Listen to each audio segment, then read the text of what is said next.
балалар, бүгінгі ашық сабағымызды ашық деп жариялап, сендерге үлкен сенім артам, сабағымызды сәтті, күшті, керемет өткізейік. Ал ары қарай тілегіңді айта ғой. Абылай. Келесі Абылай. Сабақ жақсы өтсін. Болды. Енді тез-тез бөлінесіздер. Ынтымақ ана топқа бірлік бірінші қалады.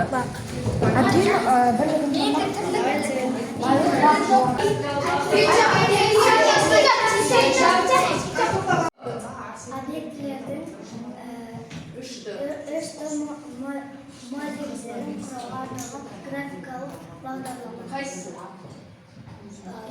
SketchUp. Бас.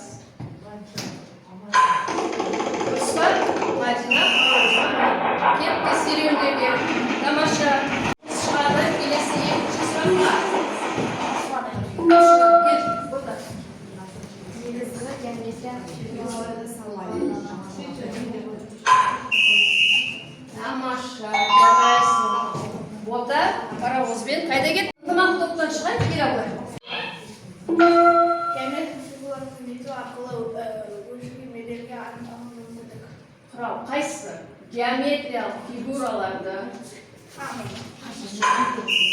Бабалдар? Бір бал, жарайсың, отыра ғой. Келесі ауыстыру, тамаша. Бір бал, кел. Болды, қазір қалады, содан кейін. Кетсе қалады. Артарай, оқы, сұрағы. Объектілердің өлшемелерін Қайсысы? Мен осы SketchUp бағдарламасында біз өзімізге керекті қазір осы құралдар арқылы жобаларды құрастыратын боламыз. Қараңдар, бұл осы оқу бағдарламасына сәйкес осы мақсаттарды пайдаланып отырып, редактордың графикалық осы құруға арналған құралдарын қалай пайдалану керек екенін қазір біз түсініп өтеміз. Мақсат сабақты қараңдар, оқушылар үшті қаламмен 5 рет сызып шығамыз.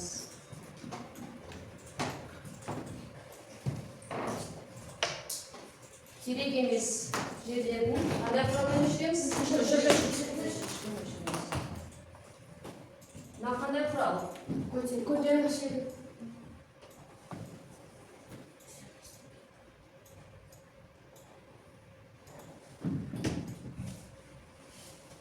Бірінші жасайсыңдар, өздеріңе өшірден таңдайсыңдар түстерді.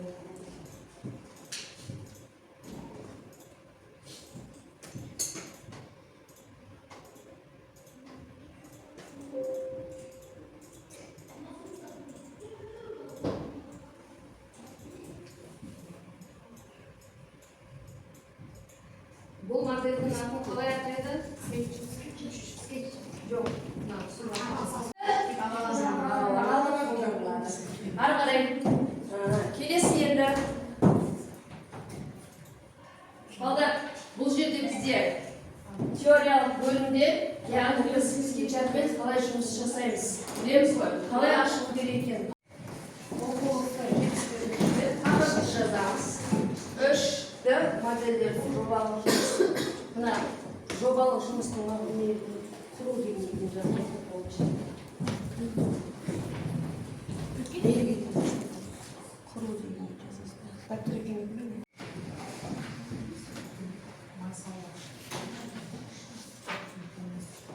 Балдар, сендер жаза беріңдер, мен сендерге бір мысал, бір жобаны жасап көрсетейін, жарай ма? Мен сендерге өткен сабаққа біз өткен болатынбыз.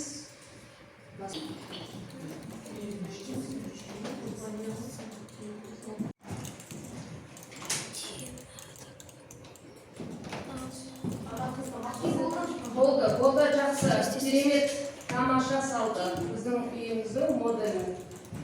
SketchUp программасын ашқан үшін. Енді келесі балдар. Жарайсыңдар, біз бірінші тапсырманы аяқтардық. Мен бәрін көріп отырмын. Еркеназдың, Бекзаттың, Кәусардың салған. Келесі бізде екінші тапсырма. екінші тапсырма бізде цилиндр, конус.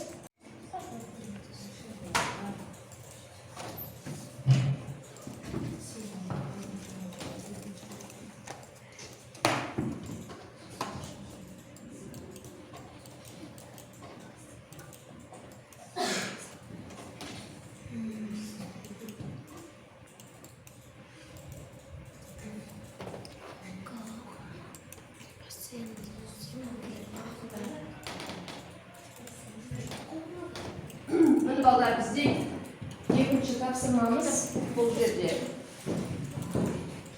Цилиндр, қасына сома беріңдер, және. Моделін құрастырған оқушыға 1 балл, конус моделін құрастырғанға 1 балл, параллелепипед моделін құрастырған оқушыға 1 балл. Жалпы балл 3 балл беріледі. Дұрыс.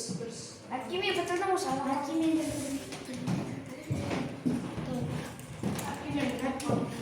Аха.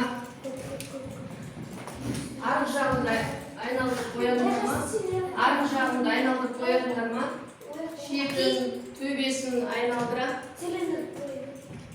Жасай беріңіз.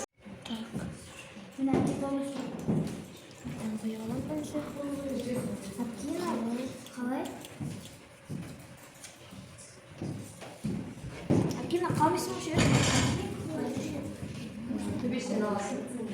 1, 2, 3 үшеуіне және оның қасына осының сипаттамасын жазамыз. Яғни қандай қызмет атқарады.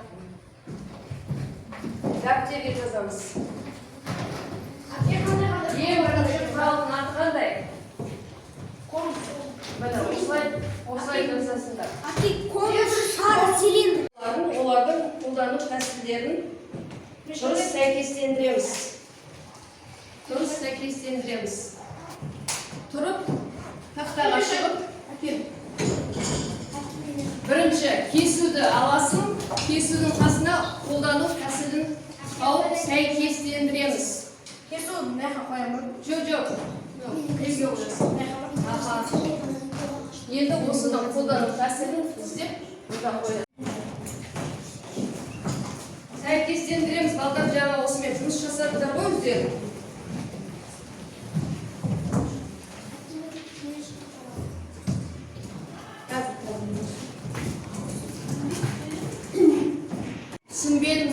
Түсінбедім деп қызылға қоясыңдар. Жоқ апке түсіндім, сабақ ұнады десеңдер жасылды басасыңдар. Жоқ апке сабақ түсініксіз, менде тағы да сұрақтар бар десеңдер сарыға басасыңдар.